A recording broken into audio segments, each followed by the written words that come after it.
وسيداتنا فاطمة وسيداتنا زينب وسيدنا حسن وسيدنا وسيدنا علي وسيداتنا فاطمة وسيداتنا زينب وسيدنا الحمدللہ رب العالمین والصلاة والسلام علی سید الانبیاء والمرسلین اللہم صلی علی سیدنا و مولانا محمد وعلی آلہ واصحابہ وبارک وسلم وصلی علیہ۔ دنیا کی تمام دیکھنے والوں کو، تمام چاہنے والوں کو، تمام پیار کرنے والوں کو، اور جہاں جہاں تک اس وقت میری آواز کو سنا اور مجھے دیکھا جا رہا ہے، جنید اقبال کی جانب سے انتہائی محبت کے ساتھ السلام علیکم۔ ایک بار پھر ناظرین، آپ کو پر نور صبح نور کے ساتھ میں دل کی گہرائیوں سے خوش آمدید کہتا ہوں، اور آئیے بلا توقف چلتے ہیں حضرت ابو انیس محمد برکت علی علیہ رحمہ کی تالیف اسماء النبی کریم صلی اللہ علیہ وآلہ وسلم سے رسول اللہ صلی اللہ علیہ وآلہ وسلم کے قسم مبارک پڑھنے اور سننے کی سعادت حاصل کرتے ہیں۔ سیدنا قائد العارفین صلی اللہ علیہ وآلہ وسلم، ہمارے سردار عارفوں کے رہنما، درود و سلام بھیجے اللہ آپ صلی اللہ علیہ وآلہ وسلم پر، آپ صلی اللہ علیہ وآلہ وسلم کے آل پاک پر اور صحابہ کرام رضوان اللہ تعالیٰ علیہم اجمعین پر۔ حضرت سیدنا عبداللہ ابن عباس رضی اللہ تعالیٰ عنہما سے روایت ہے کہ ایک مرتبہ حضور نبی صلی اللہ علیہ وآلہ وسلم کی بارگاہ اقدس میں اولیاء کرام کے متعلق عرض کیا گیا تو آپ صلی اللہ علیہ وآلہ وسلم نے فرمایا کہ ولایت کے مقام پر وہ لوگ فائز ہوں گے جنہیں دیکھنے سے اللہ یاد آ جائے۔ ناظرین کرام، عقیدتوں، محبتوں، چاہتوں، الفتوں اور ادب و احترام کے سارے استعارے سمیٹ کر بزم سعادات، محفل سعادات، گلشن سعادات اور گھرانہ سعادات کے اس چاند کی بارگاہ میں چلتے ہیں جو طلوع مدینہ پاک کی سرزمین پر ہوا، مگر جن کی تابناکی نے سندھ کی تاریخ زمین کو مکمل طور پر روشن کر دیا، جو حسنی حسینی سید ہیں، جن کا سلسلہ نسب پانچویں پشت میں مولا کائنات مولا علی کرم مولا وجل کریم سے جا کر ملتا ہے، جو سندھ کی دھرتی پر گھرانہ سعادات کے پہلے پھول ہیں، جو پاسبان کراچی بھی ہیں، سمجھ رہے ہوں گے میری بات آپ، اور سرزمین کراچی کے روحانی شہنشاہ بھی ہیں، جن کا مبارک وجود سندھ والوں اور بالخصوص کراچی والوں کے لیے ایسا روحانی صاحبان و نگہبان ہے کہ اس صدی میں کتنے ہی خطرناک ترین سمندری طوفان کا رخ کراچی کی طرف ہوا، لیکن اچانک یہ طوفان اپنا راستہ بدل کر کہیں اور نکل گیا۔ اہل نظر کا کہنا ہے صاحب کہ یہ اللہ کی عطا سے گلشن سیدہ فاطمہ الزہرا سلام اللہ علیہ کے پھول حضرت سیدنا عبداللہ شاہ غازی رحمۃ اللہ علیہ کی موجودگی کا فیضان ہے۔ ناظرین کرام، گو کہ سندھ کی سرزمین حضرت سچل سرمست رحمۃ اللہ علیہ کی سرزمین ہے، حضرت لال شہباز قلندر رحمۃ اللہ علیہ کی سرزمین ہے، حضرت عبداللہ شاہ اصحابی رحمۃ اللہ علیہ کی سرزمین ہے، حضرت شاہ عبداللطیف بھٹائی رحمۃ اللہ علیہ کی سرزمین ہے، حضرت سید مسکین شاہ بخاری رحمۃ اللہ علیہ کی سرزمین ہے، سندھ کے مسلح اول شاہ عنایت اللہ کی سرزمین ہے، حضرت مخدوم محمد ہاشم ٹھٹوی رحمۃ اللہ علیہ کی سرزمین ہے، حضرت قطب عالم شاہ بخاری رحمۃ اللہ علیہ کی سرزمین ہے، مگر اولیاء کرام کی اس کہکشاں میں قرن اول کی اور گھرانہ سعادات کی عظیم ترین ہستی حضرت عبداللہ الاشتر المعروف عبداللہ شاہ غازی رحمۃ اللہ علیہ کی ذات اقدس، وہ ذات اقدس ہے جو سندھ کے اولیاء کرام کے تاج پر جڑا ہوا بیش قیمت ہیرا ہیں، جنہوں نے کم و بیش 138 ہجری میں اس سرزمین کو اپنے ایمان و کردار سے روشن کیا، ہزاروں لوگوں کے قلوب کو اسلام کے نور سے منور کیا۔ ناظرین کرام، تاریخ گواہ ہے کہ سادات کرام پر اموی خلفاء اور عباسی خلفاء نے جو ظلم و ستم کے پہاڑ توڑے وہ کسی سے ڈھکے چھپے نہیں ہیں۔ 138 ہجری میں حضرت عبداللہ شاہ غازی رحمۃ اللہ علیہ کے والد گرامی حضرت سید محمد نفس زکیہ رضی اللہ تعالی عنہ نے نظام رسالت و خلافت راشدہ کی بحالی کے لیے تحریک کا آغاز کیا، جسے تاریخ میں علوی تحریک کے نام سے یاد کیا جاتا ہے۔ حضرت سید محمد نفس زکیہ رضی اللہ تعالی عنہ تقوی اور پرہیزگاری کے اعلیٰ مرتبے پر فائز ممتاز بزرگ شمار کیے جاتے ہیں۔ حجاز مقدس و عراق میں ہزاروں عقیدت مند ان کی آواز پر لبیک کیے ہوئے تھے۔ حضرت امام مالک علیہ رحمہ نے ان کی حمایت میں فتویٰ دیا، بڑے بڑے علماء اور فقہاء نے ان کا ساتھ دیا، مگر شہادت ہی آپ کا اور آپ کے بھائی حضرت ابراہیم رضی اللہ تعالیٰ عنہ کا منصب ٹھہرا۔ بالخصوص حضرت امام اعظم امام ابو حنیفہ رحمۃ اللہ علیہ نے بھی ان کے بھائی حضرت ابراہیم رضی اللہ تعالیٰ عنہ کی کوفے میں حمایت و مالی مدد کی، جس کی پاداش میں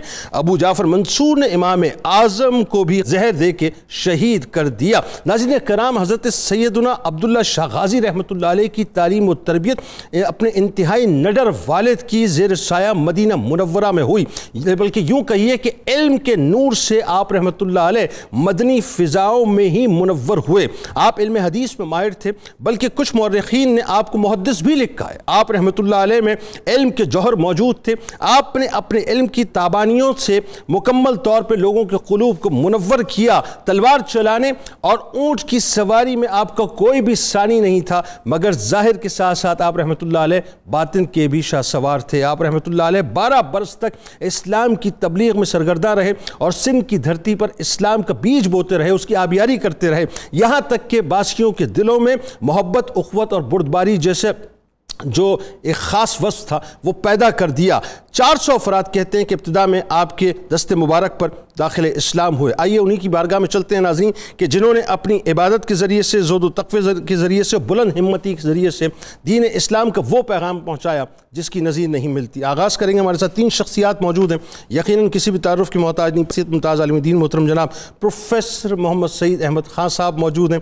دوسری شخصیت ممتاز اسکالر جناب ڈاکٹر شبیر احمد جامی صاحب موجود ہیں۔ تیسری شخصیت ممتاز عالم دین جناب پروفیسر بشارت صدیق ہزاروی صاحب موجود ہیں۔ تینوں آپ کو السلام علیکم اور خوش آمدید۔ پروفیسر صاحب، آپ سے آغاز کرتے ہیں۔ حضرت عبداللہ شاہ غازی رحمۃ اللہ علیہ، شہنشاہ کراچی اور والی کراچی، صاحبان کراچی، حضرت عبداللہ شاہ غازی رحمۃ اللہ علیہ کا بنیادی تعارف، خاندانی تعارف، اور ساتھ میں یہ بھی بتائیے کہ آپ کے اجداد کو اللہ تبارک و تعالیٰ نے جو مقام مرتبہ عطا کیا۔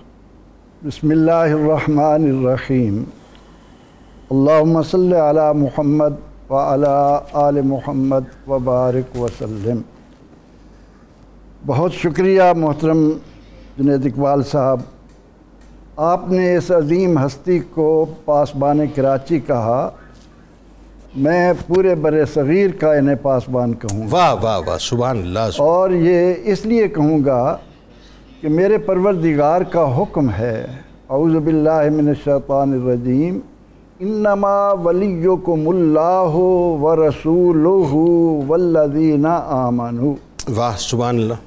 وہ اللہ جو ہمارا ولی ہے، اس نے اپنی قدرت کاملہ سے اپنے رسول کو بھی ہمارا ولی سرپرست بنایا ہے، محافظ بنایا ہے۔ اس نے اپنے کرم سے اپنے ولیوں کو بھی ہمارا ولی بنایا ہے۔ واہ۔ تو اس نقطہ نظر سے یقیناً یہ پاکیزہ ہستی، جن کو خراج عقیدت پیش کرتے ہوئے میں عرض کروں گا کہ تحفظ کیا دین کا اپنے لہو سے۔ واہ۔ تحفظ کیا دین کا اپنے لہو سے، یہ انمٹ ہے احسان آل محمد۔ اللہ اکبر۔ محبت، عقیدت، مودت کا مرکز سراسر ہے بستان آل محمد۔ سبحان اللہ سبحان۔ خون خیر الرسل سے ہے جن کا خمیر، آہا۔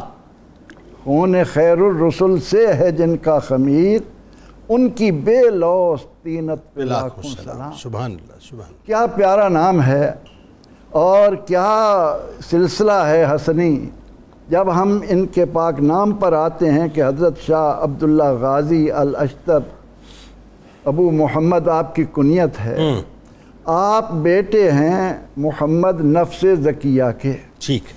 اب نفس زکیہ اور ان کے بھائی حضرت ابراہیم، یہ دونوں اپنے زہد، اپنے تقوی، اپنی عبادت، اپنی سخاوت، اپنی خدمت خلق کی بنا پر اہل ایمان میں اس مرتبہ و مقام پر تھے کہ ان کے لیے تو لفظ زکیہ استعمال کیا جاتا تھا۔ نفس زکیہ، ایسا نفس جس کو اللہ تعالیٰ نے ہر طرح سے پاک کر دیا۔ اللہ۔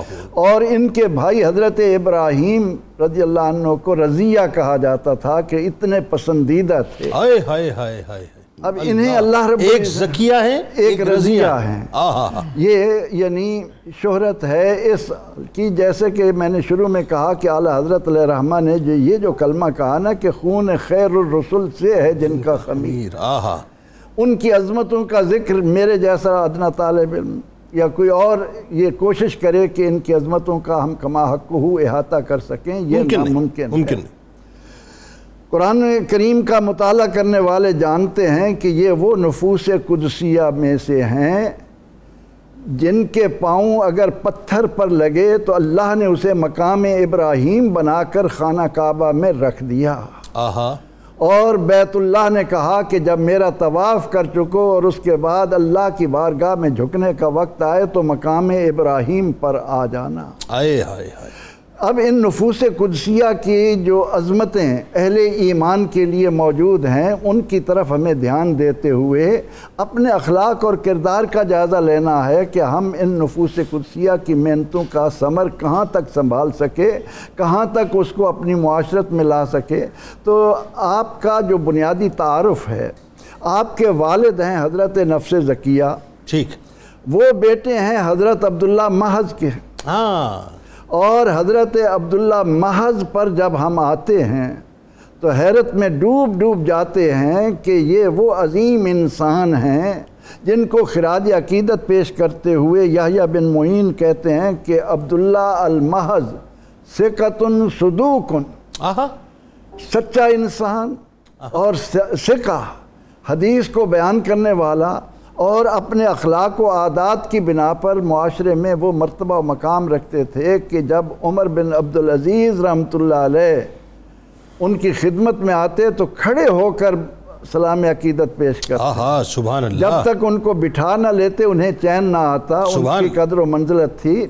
تو سیدنا حضرت عبداللہ محض کا ذکر جب ہمارے سامنے آتا ہے تو وہاں ایک خوبصورت، جو آپ نے بھی لفظ استعمال کیا، سنگم کا، سنگم، کیونکہ ان کے والد ماجد حضرت حسن مصنع رضی اللہ تعالی عنہ، وہ سیدنا امام حسین رضی اللہ عنہ کی شہزادی حضرت فاطمہ صغریٰ، ان کے ساتھ ان کا نکاح ہوا۔ یہاں سنگم، یہاں آ کر یہ خاندان حسنی بھی ہو گیا، حسینی بھی ہو گیا، اور محض اسی لیے کہتے تھے آپ کو؟ جی، آپ کو عبداللہ محض اسی لیے کہا جاتا تھا۔ اور بلکہ ان کا ایک اور شرف بھی ہے کہ آپ کی 8ویں پشت میں سیدنا حضور غوث پاک، آئے ہائے، سبحان اللہ، سبحان عبداللہ محض کا، تو وہ سیدنا حضرت حسن مصنع رضی اللہ عنہ کے بیٹے ہیں، اور سیدنا حضرت مصنع رضی اللہ عنہ شہزادے ہیں امام حسن مجتبیٰ رضی اللہ تعالی عنہ۔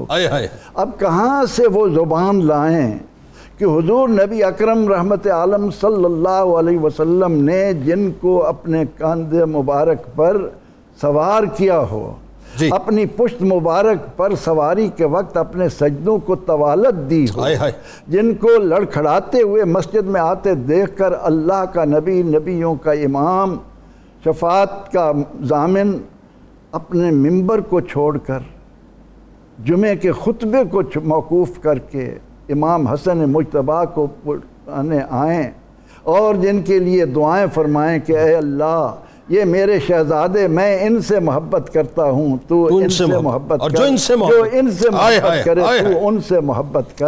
اب حسن مجتبیٰ کا جو شرف ہے امام حضرت علی رضی اللہ تعالیٰ عنہ کا، آپ امام المشارق والمغارب، حلال المشکلات ہیں، آپ کے شان کا کون بیان کر سکے؟ تو اس لیے یہ خانوادہ حضرت شاہ عبداللہ غازی رحمۃ اللہ علیہ کے ذکر کے ساتھ جب آنکھوں کے سامنے آتا ہے تو ایمان کی حلاوتیں جاگ اٹھتی۔ یعنی آپ نے اتنی خوبصورتی سے آپ کا جو نسب پاک بیان کیا، تو کراچی والے اگر اس وقت، اور یقیناً دیکھ رہے ہوں گے، سندھ والے دیکھ رہے ہوں گے، تو ان کو اپنے بخت کے اوپر بڑا ناز ہو رہا ہوگا کہ سادات کرام میں بھی مولا کائنات کی 5ویں پشت اس وقت کراچی میں تشریف فرمائے، ماشاءاللہ۔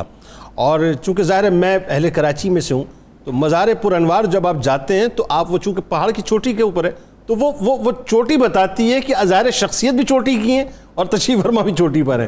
تو ذرا آئیے اس سلسلے کو تھوڑا سا اور آگے بڑھاتے ہیں۔ آپ رحمۃ اللہ علیہ کے والد گرامی حضرت نفس زکیہ رضی اللہ تعالیٰ عنہ، اب ان کی جو شخصیت ہے اس پہ بات کرتے ہیں کہ اعلاء کلمت الحق کو جس انداز سے آپ نے بلند کیا، عباسی خلیفہ ابو جعفر منصور کے ظلم و ستم کے خلاف آپ نے ایک تحریک کا آغاز کیا جسے علوی تحریک کہتے ہیں۔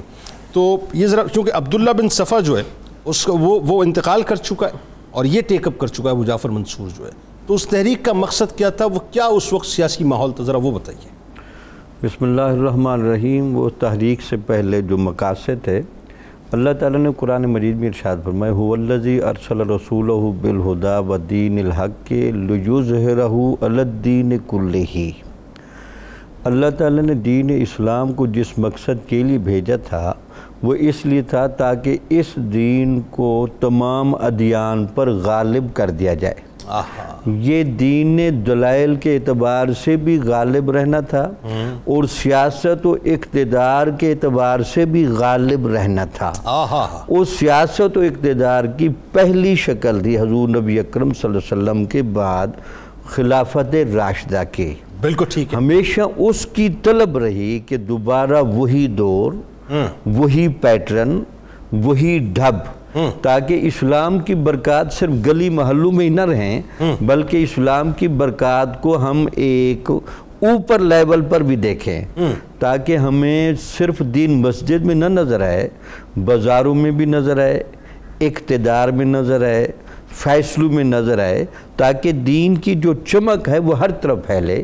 اس وجہ سے جب بھی یہ سادات گرامی کا خاندان اٹھا، ان کے بنیادی پیش نظر یہ مقاصد تھے کہ ان کو دوبارہ بحال کیا جائے۔ تو لامالہ جیسے دور گزرا، آپ نے فرمایا کہ اموی خلفاء کا وہاں بھی ایسے واقعات بہت ہوتے رہے۔ بعد میں جب یہ عباسی خلفاء آئے، یہ بنیادی طور پر تو اسی طور پر تھے کہ ان کا محبت اہل بیت کو ایجنڈا بنایا، ایسا ہی تھا، اور اس کے بعد محبت اہل بیت کی وہ دین کی جرت اور دین کی حمایت اور دین پسندی کو ساتھ جوڑ کر جب یہ آگے بڑھے تو لگتا یہ کہ انسان کتنا مفاد پرست ہے اور وہ کتنا بھول جانے والا ہوتا ہے۔ تو منصور کی شکل میں باقاعدہ مدینے کے اندر ایک میٹنگ ہوئی، اس میں منصور نے جب سب کو اکٹھا کیا تو لگتا یہ کہ امام حسین علیہ السلام کی اولاد چونکہ حالات کی نزاکتوں سے ذرا زیادہ گہری گزری تھی، اگرچہ ان حالات کا ادراک امام حسن علیہ السلام کی اولاد کو بھی ضرور تھا، لیکن بہرحال یہ ابھی تک وہ تازہ خون رکھ رہے تھے کہ دوبارہ ہم اس کو محاذ کو بھی دوبارہ دیکھ لیں اور اس محاذ کو دوبارہ بھی ہم ذرا چیک کریں۔ تو اس میں محمد نفس زکیہ دوبارہ نمایاں ہوئے اور ان کی جو سیادت تھی، شخصیت کی قیادت تھی، روحانی مقام و مرتبہ اور روب تھا، یہ منصور خود اس میٹنگ میں کہتا رہا کہ لگتا تو یہ ہے کہ اس موقع پر بٹھانا تو ان کو چاہیے، لیکن چونکہ ہم خادم ہیں، اگر یہ ہمیں موقع دے دیں تو ہم ان کو مخدوم کے طور پر رکھیں گے۔ تو اس میٹنگ میں طے ہو گیا چلو یہاں بیٹھے گا منصور، تو لہٰذا ہم ہدایات دیں گے، کیونکہ یہ لوگ کوئی ظاہری اقتدار کے طالب نہیں ہوتے، اگر کوئی موضوع آدمی مل جائے۔ لیکن وہ منصور نے جو کرنا تھا وہ میں بتاتا ہوں، بس جو ہی وہ اقتدار پر گیا ان کو حالات کی مجبوری نے گھیرا، ذاتی مفاد نے گھیرا، شہرت پسندی نے گھیرا اور مال و دولت کی محبت نے ایسا گھیرا، تو لگتا یہ ہے کہ نہ صرف وہ اندھا ہوا بلکہ بدبخت ہو گیا۔ بالکل ٹھیک، بلکہ عبداللہ صفان اس کے بھائی نے ابتدا تو وہیں سے ہو گئی تھی نا، ابتدا تو وہیں سے ہو گئی تھی، اس کو اس لیگیسی کو اس نے ٹو کرنا شروع کیا۔ بس اس نے پھر جب یہ پھر آپ کا یہ دیکھیں، آپ نے پھر اس کو صرف سمجھایا ہی نہیں بلکہ باقاعدہ آپ نے بھی تھوڑا طاقت کا بھی مظاہرہ کیا۔ آپ نے حجاز مقدس کو اور کچھ علاقوں پر باقاعدہ آپ نے قبضہ بھی کر لیا، وہ ایک نظام بھی چلانے لگے۔ اب بجائے اس کے کہ منصور اس سے رہنمائی لے لیتا، آپ سے دوبارہ میٹنگ کر لیتا، دوبارہ اس اصلاح کے رستے پر چل پڑتے، اس نے اس پر ایک انتقام لیا، رد عمل کیا، اور آپ کو اور آپ کے بھائی ابراہیم نفس رضیہ کو رستے سے ہٹانے کے لیے وہ صفاقانہ، وہ ظالمانہ اسلوب اختیار کیا جس کو شاید ایک باشعور مسلمان انسان بیان کرے تو رونگٹے کھڑے ہو جاتے کہ ایسی مقدس ہستیاں اور ان کے ساتھ پھر یہ رویہ، پھر جیسے وہ تاریخ کی کتابوں میں لکھا ہے کہ پھر یہاں مدینہ منورہ کے اندر منصور نے باقاعدہ فوج کشی کی اور بہت بڑی یہاں لڑائی ہوئی، اور آخر میں محمد نفس زکیہ جیسی جید شخصیت کو بھی شہادت کے گھاٹ اتارا گیا، اور بعد میں آپ کو شہادت کے مراحل سے گزرنے کے بعد تجہیز و تکفین آپ کی کی گئی۔ یعنی شمال میں مدینہ پاک کے فوج کا ٹکراؤ ہوا ابو جعفر منصور سے، اور اس کے بعد آپ نے شہادت کا جام نوش کیا۔ ایک مرحلہ تو یہ ہے، یہ غازی بابا کا ایکچولی جو تعارف چل رہا ہے لوگوں کو سمجھ میں آنا چاہیے صاحب کہ غازی بابا صرف نسب پاک کے اعتبار سے ممتاز ہستی نہیں ہے، یعنی آپ یہ دیکھیے کہ اجداد نے قربانیاں کیا دی ہیں دین کے لیے۔ وہی بات ہے کہ جو حسینی سلسلے میں ہمیں جو انداز نظر آتا ہے، حسنی سلسلے کے اندر بھی انداز نظر آتا ہے کہ اعلاء کلمات الحق کو جو ہے اسی انداز سے بلند کیا گیا۔ حضرت عبداللہ شاہ غازی رحمۃ اللہ علیہ کے جہاں والد گرامی کی بات ہے، وہاں آپ کے چچا حضرت ابراہیم رضیہ رضی اللہ تعالیٰ عنہ، ان کے بارے میں بھی بتائیے، ان کی جو شہادت ہوئی، ان کو بیسکلی حضرت نفس زکیہ رضی اللہ تعالیٰ عنہ نے بصرہ کی طرف ڈپیوٹ کیا تھا، اور پھر اس کے بعد وہ جو مرحلہ ہے کہ جہاں 138 ہجری میں جب آپ نے اس باقاعدہ تحریک کا آغاز کیا ہے تو غازی بابا رحمۃ اللہ علیہ کو آپ نے کوفہ روانہ کیا، کوفے کے بعد آپ کی سندھ آمد ہوئی ہے، تو وہ کیا منظرنامہ تھا؟ بسم اللہ الرحمن الرحیم والصلاة والسلام علی سید الانبیاء والمرسلین وعلی آلہ واصحابہ اجمعین۔ جنید بھائی، اس میں کوئی دو رائے نہیں ہے کہ اسلام جو ہے وہ صوفیاء کرام کے اخلاق سے اور کردار سے بھی پھیلا ہے 100%۔ اور بر صغیر پاک و ہند کے اندر جو صوفیاء تشریف لائے، اولین طور پر جنہوں نے آفتاب اسلام کی شعاؤں سے یہاں بسنے والے لوگوں کے سینوں کو منور کیا، ان نفوس قدسیہ کے اندر حضرت عبداللہ شاہ غازی رحمۃ اللہ علیہ کا نام بھی چمک رہا ہے۔ بے شک 138 میں جب اموی دور حکومت کا خاتمہ ہوتا ہے تو ایک تحریک کا آغاز کیا گیا، جس تحریک کا مقصد خلافت راشدہ کے نظام کی بحالی تھا۔ اچھا مجھے ذرا کریکٹ کیجیے گا، 132 میں اموی جو دور کا اختتام ہوا اور 138 میں جو یہ تحریک 38 میں تحریک شروع ہوئی، ہاں یہ ٹھیک، اور اس کو الوی تحریک کہا جاتا تھا۔ ٹھیک۔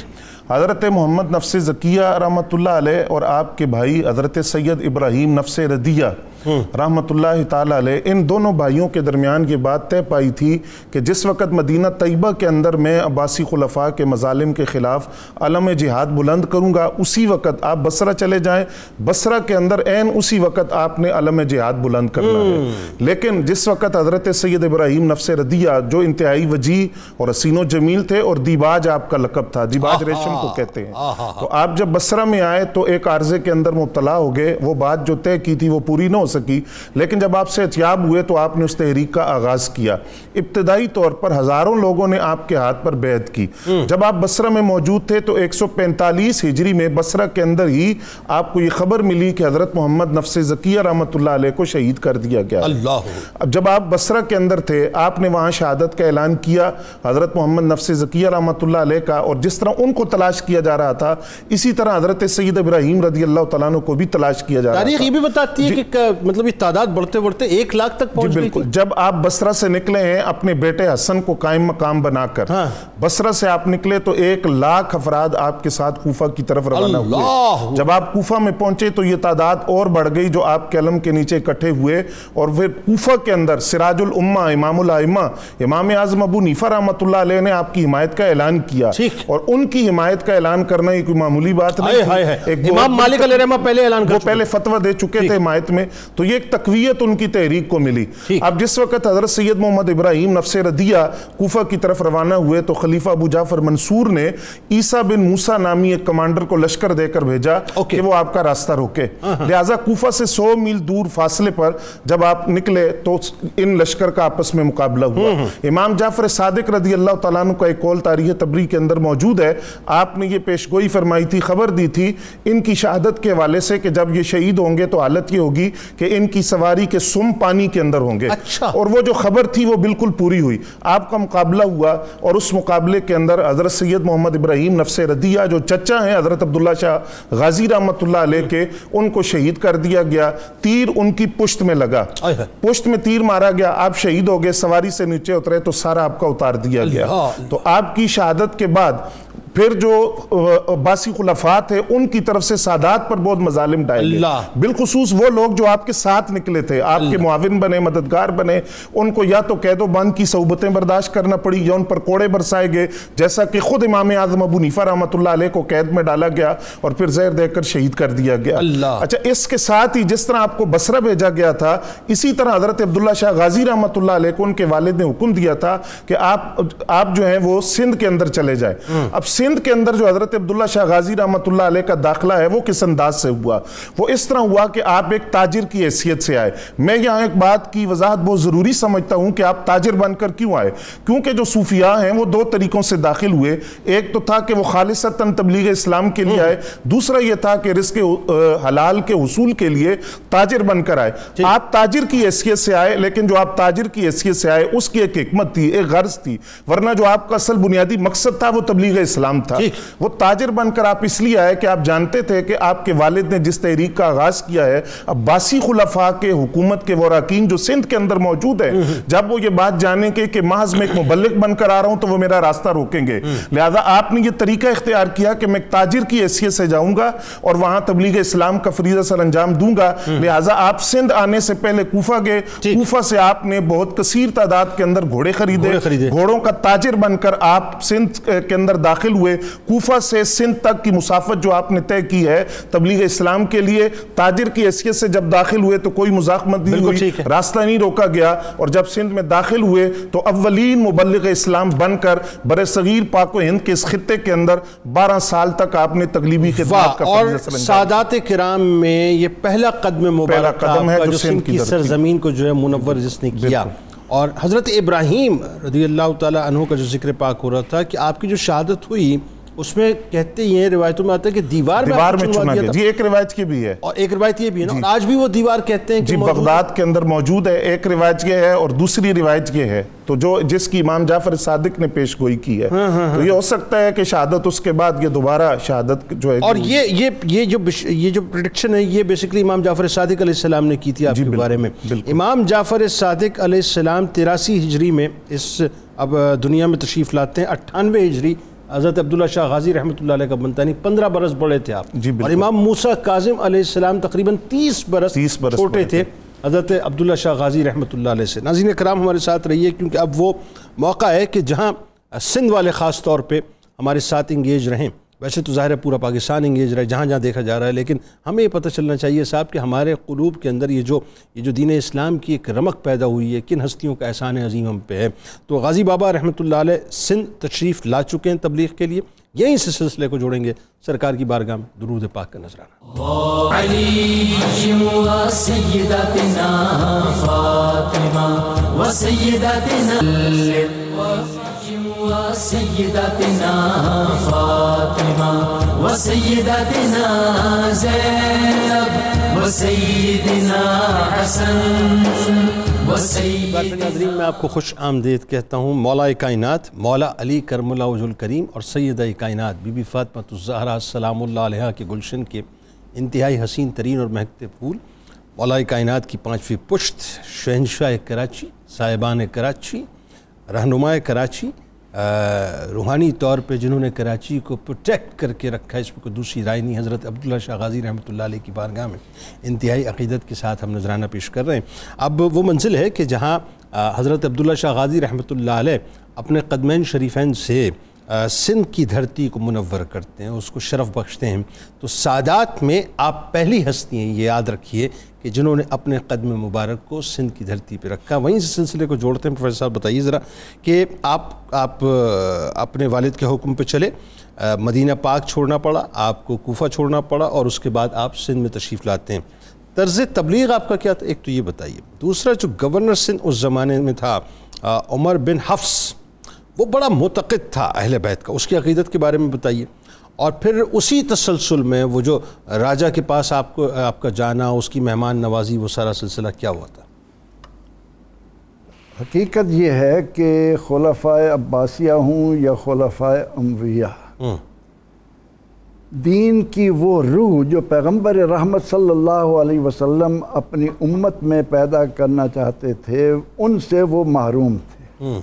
انہوں نے اقتدار کو دنیاوی لذات کے حصول کے لیے ایک ذریعہ بنایا. ایسا ہی.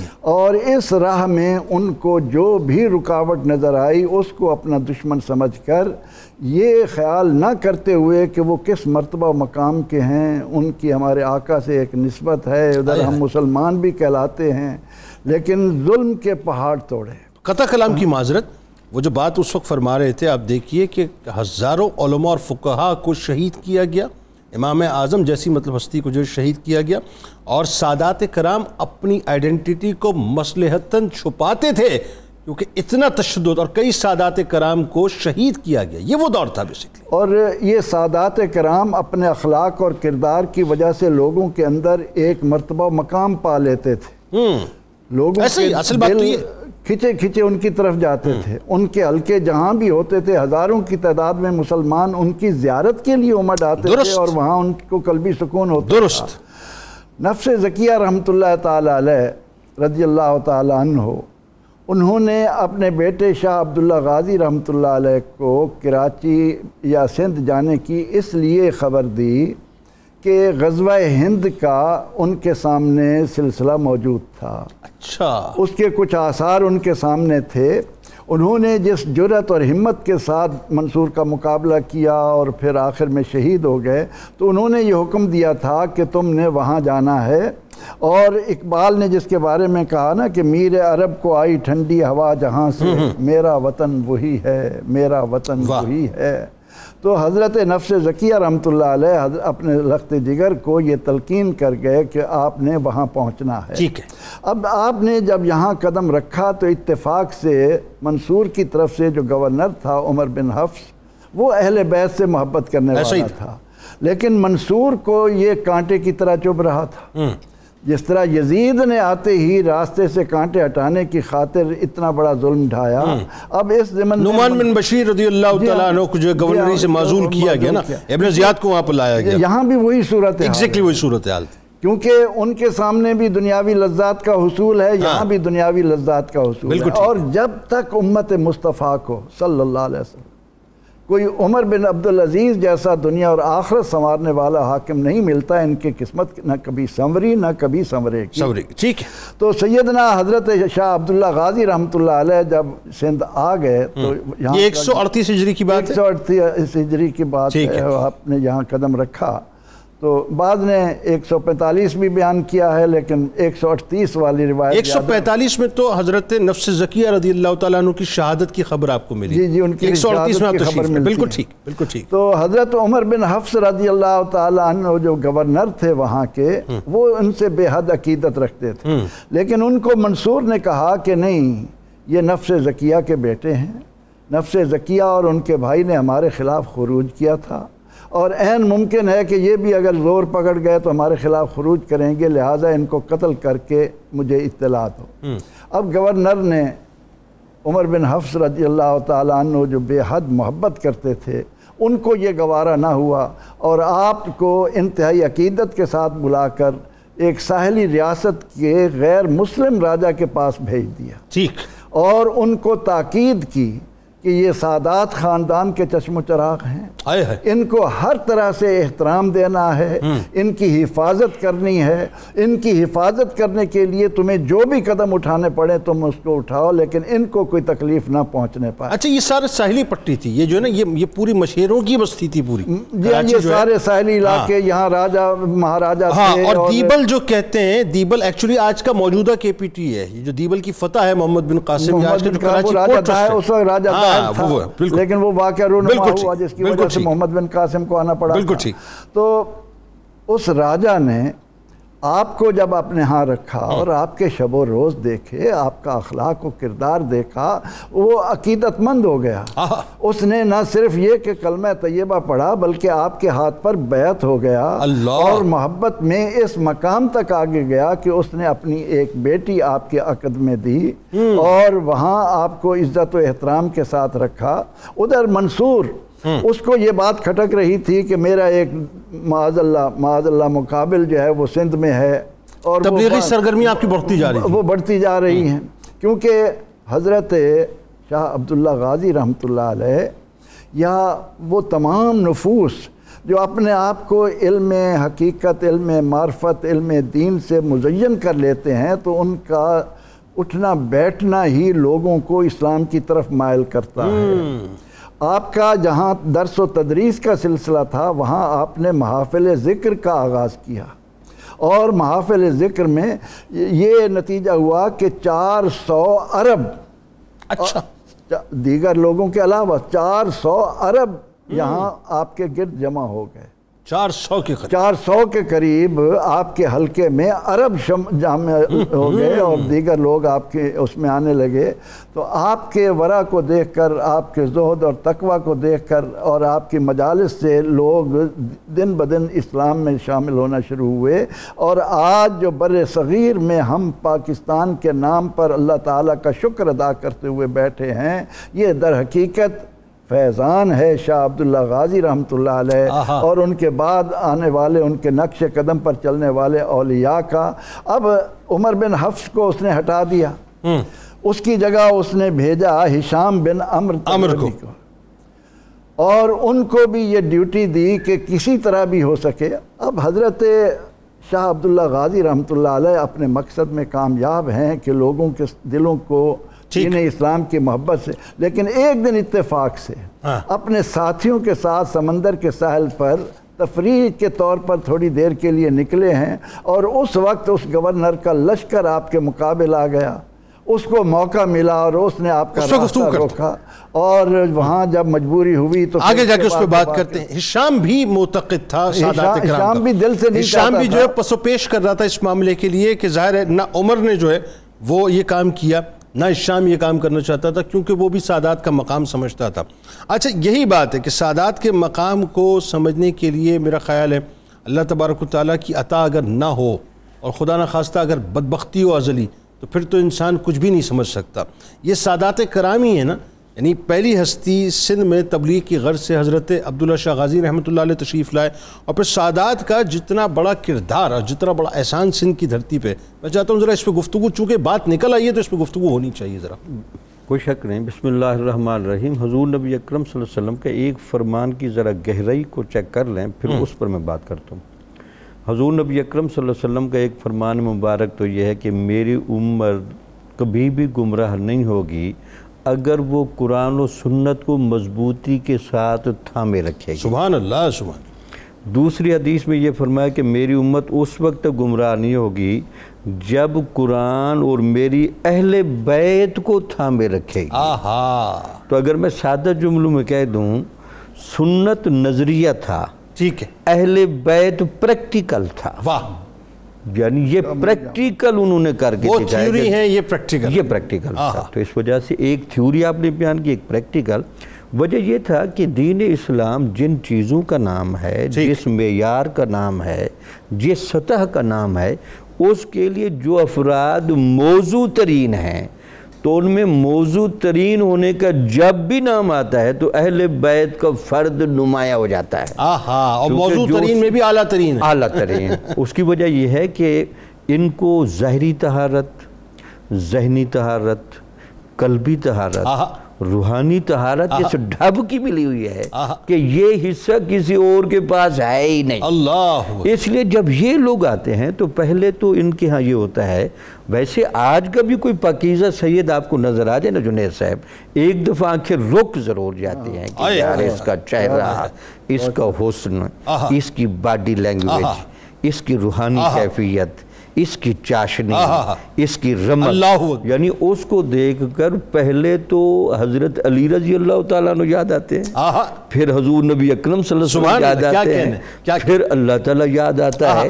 لیکن وہی بات ہے کہ تھرمامیٹر لگا کے چیک نہیں کرنا چاہیے کہ سید ہیں کہ نہیں ہیں۔ ہاں، بس بات یہ کہ سید ہیں، احترام کریں، بس احترام کریں۔ مقصد یہ ہے کہ یہ جو سادات جب اس معیار پر رہے تو پھر یہ تو پہلے افراد تھے، جب وہ آئے ہندوستان کی حدود میں یا سندھ کی حدود میں، جو لوگ بھی دیکھتے تھے وہ حیران رہ جاتے تھے، وہ ان کے گرویدہ ہوتے تھے۔ اب وہی جو بات کہہ رہے تھے پروفیسر صاحب، راجہ کا صرف ان کو حفاظت ہی دینا اور چند دن اپنے پاس ٹھہرانا، وہ ان کو صرف گرویدہ ہی نہیں کر رہا بلکہ اپنی بیٹی دینے پر مجبور کر رہا ہے۔ ان کے اثرات تو چیک کریں، کسی کے گھر کھانا کھا لیں، کسی کے ساتھ بیٹھ لیں، یہ ایک جادو اثر لوگ ہوتے ہیں۔ تو جب یہ یہاں آئے تو لوگوں نے ویسے تو اسلام قبول نہیں کیا، اللہ تعالیٰ نے انسان کے اسلام کی طرف بڑھنے کے تین ذرائع رکھے ہیں، یا تو اس کو دلیل کے زور پر پکڑ لیں، یا اس کو روحانی طور پر پکڑ لیں،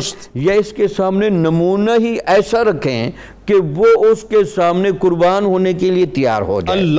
یہ جو حضور نبی اکرم صلی اللہ علیہ وسلم نے اپنی اولاد کی اور اہل بیت کی باقاعدہ امت سے محبت مانگی، لوگ تو یہ سمجھتے ہیں کہ اس کی شاید ایک وجہ یہ تھی کہ ان کا نسبی تعلق آپ سے ہے، ایک اس کی وجہ یہ بھی تھی کہ اگر اس محبت کو ہمیشہ تم پیش نظر رکھو گے تم ہمیشہ دیندار بنو گے، کیونکہ محبت اہل بیت آپ کو دیندار بننے پر مجبور کرے گی. چونکہ محبت بنیادی طور پر کوئی ایسی چیز نہیں ہوتی کہ آپ صرف چاہت تو رکھیں اور آپ بدلنے کے لیے تیار نہ ہوں. تو جہاں بھی اہل بیت گئے، سخی لال شہباز قلندر اہل بیت میں سے، بہت سارے بزرگان دین اہل بیت میں سے جب یہاں آئے، اور یہ جو مخدوم جہانیہ جہاں گشت ہیں ان کے بھی سارے بزرگان دین سندھ میں رہتے ہیں. یہ بھی سادات کا گھرانہ، جن لوگوں نے ان کی صحبت دیکھی، ان کو دیکھا، ان کو قرآن پڑھتے دیکھا، چلتے پھرتے دیکھا، ان کی عبادت دیکھی، وہ لے کشاکش تیزی کے ساتھ اسلام کی طرف بھاگتے ہوئے چلے آئے.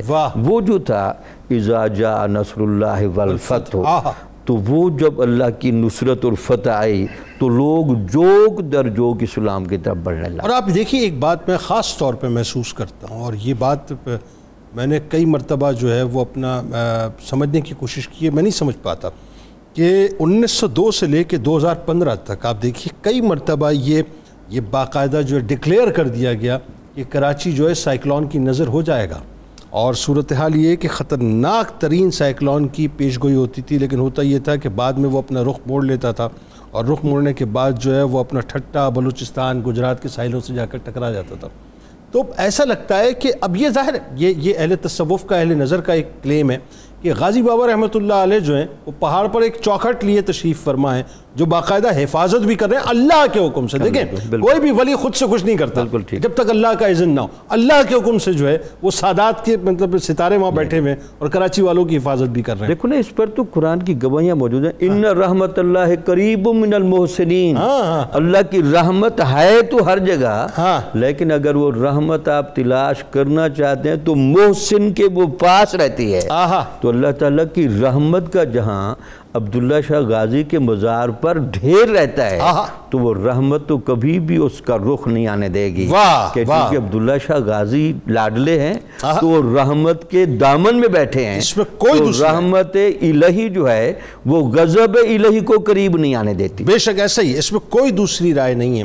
اور آخر میں اب وہ جو منظرنامہ ہے کہ جہاں پر حضرت عبداللہ شاہ غازی رحمۃ اللہ علیہ کی شہادت ہوتی ہے، اور ظاہر ہے وہ بڑا ایک دلسوز واقعہ ہے، کیونکہ غازی بابا رحمۃ اللہ علیہ نے کہیں بھی جو ہے وہ اپنے آپ کو عسکری طور پہ مضبوط نہیں کیا، نہ خدا نہ خواستہ جنگ و جدل کا کوئی نظام قائم کرنے. آپ کی تو تبلیغ میں محبت اور پیار اور الفت اور وہ لوگوں کو جو ہے اپنے قریب کرنا اور جوڑنا. تو ایک تو یہ بتائیے کہ وہ شہادت کیسے ہوئی، نیز جو آپ کی زوجہ محترمہ اور آپ کی اولاد پاک کے ساتھ کیا ہوا، لیکن ساتھ ساتھ آپ نے یہ بھی بتانا ہے کہ آپ کا جو روحانی تصرف ہے وہ کیا ہے، وہ بھی ذرا لوگوں کو سمجھائیے. جنید بھائی، یہ ایک حقیقت ہے اور اس میں کوئی مبالغہ آرائی نہیں کہ خانوادہ اہل بیت کا ایک بھی فرد جس دور میں موجود تھا وہ لوگوں کی عقیدتوں اور محبتوں کا مرکز تھا. اور اس دور کے حکمران اپنی حکومت کے لیے ان کو خطرہ سمجھتے تھے. اس کی وجہ یہ ہے کہ خانوادہ رسول کے ان کے خوش نصیب اور مقدس افراد نے خطہ زمین پر یا جسموں پر حکومت نہیں کی بلکہ دلوں پر حکومت کی. ایسا ہی وہ امام الجسود نہیں بلکہ امام القلوب تھے، وہ دلوں کے بادشاہ تھے، دلوں پر حکومت کرتے تھے. حضرت سید عبداللہ شاہ غازی رحمۃ اللہ علیہ جس وقت سندھ کے اندر موجود تھے تو خلیفہ ابو جعفر منصور ایک مستقل خطرہ سمجھتا تھا ان کو اپنی حکومت کے لیے. اسی لیے اس نے عمر بن حفص کو معزول کر کے ہشام بن عمر کو سندھ کا گورنر بنایا اور آرڈر یہ دیا کہ ان کو گرفتار کیا جائے. لہٰذا جب حضرت ہشام بن عمر سندھ میں آئے تو انہوں نے یہاں حضرت عبداللہ شاہ غازی رحمۃ اللہ علیہ کی تبلیغی سرگرمیوں کو بھی دیکھا، لوگوں میں ان کی مقبولیت کو بھی دیکھا، اور لوگوں کی ان کے ساتھ عقیدت اور محبت کو بھی دیکھا، اور پھر ایک سادات کی محبت جو دل میں موجود تھی وہ بھی بنیاد بنی.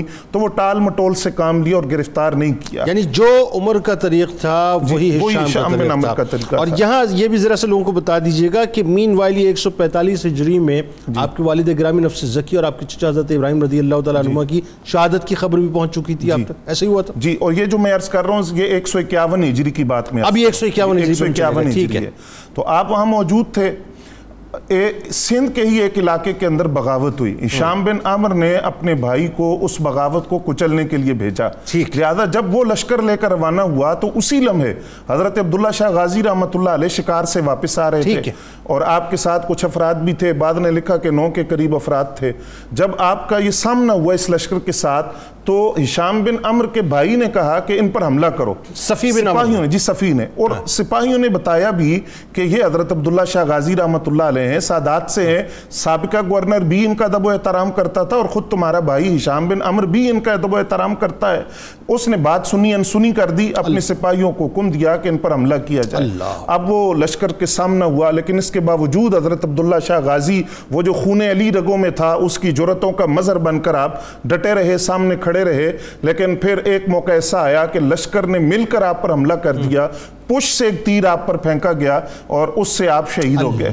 حضرت عبداللہ شاہ غازی رحمۃ اللہ علیہ جب شہید ہوئے تو آپ کے ایک بیٹے حضرت ابو الحسن اور آپ کی اہلیہ حضرت ابو الحسن اپنے نانا کے ہاں اپنی والدہ کے ساتھ موجود تھے، یعنی راجہ جو تھے۔ جی بالکل۔ ابو جعفر منصور کو جب پتا چلا کہ ان کے ایک صاحبزادے بھی موجود ہیں تو اس کو یہ ڈر پیدا ہوا کہ لوگ کہیں ان کو قائم مقام نہ بنا دیں اور ان کا جانشین نہ بنا دیں، تو اس بات کو خطرہ سمجھتے ہوئے اس نے حکم دیا کہ ان کو بھی گرفتار کیا جائے۔ لہٰذا وہ جو راجہ تھے، نانا تھے حضرت عبداللہ شاہ غازی رحمۃ اللہ علیہ کے صاحبزادے کے نانا تھے، ان کے ریاست پر حملہ کیا گیا، ریاست پر قبضہ کیا گیا اور ان کو قتل کیا گیا، اور ان دونوں کو، ماں بیٹا کو، یعنی حضرت عبداللہ شاہ غازی کی اہلیہ اور آپ کے صاحبزادے دونوں کو گرفتار کر کر اولاً بغداد بھیجا گیا اور پھر بغداد سے مدینہ منورہ روانہ کر دیا گیا۔ حضرت عبداللہ شاہ غازی رحمۃ اللہ علیہ کی جب شہادت ہو گئی تو اس شہادت کے بعد آپ کے جو مریدین تھے انہوں نے کراچی کے اندر جہاں آج آپ کا مزار ہے وہاں پہاڑ کی ایک چوٹی پر آپ کی تدفین کر دی۔ ایک قطع کلام کی معذرت، آپ کا کہا جاتا ہے کہ سر اقدس جو ہے وہ بھی معاذ اللہ ابو جعفر منصور کے پاس بھیج دیا گیا۔ جی وہ روایت یہ بھی ہے کہ وہ ابو جعفر منصور کے پاس بھیجا گیا، اور ایک روایت یہ ہے کہ پھر وہ مدینہ طیبہ لے جایا گیا اور جنت البقیع میں جو ہے تدفین کی گئی، اور آپ کا جسم اطہر جو ہے وہ مریدین لے کے چلے گئے، وہ جہاں آج آپ کا مزار ہے وہاں آپ کے عقیدت مندوں نے، مریدین نے وہاں آپ کی تدفین کر دی۔ لیکن وہ جو مریدین تھے وہ وہاں موجود رہے، وہ دن رات وہاں موجود رہتے تھے۔ اس کی وجہ کیا تھی کہ ان کے پیش نظر یہ خطرہ تھا کہ ابو جعفر منصور آپ کے جسد اطہر کو یہاں سے نکال کر یا تو بغداد لے جائے گا یا کسی نامعلوم مقام پر منتقل کر دے گا، اور یہ ہو سکتا تھا ایک ممکنہ صورت تھی، اسی کے پیش نظر وہ وہاں موجود رہے۔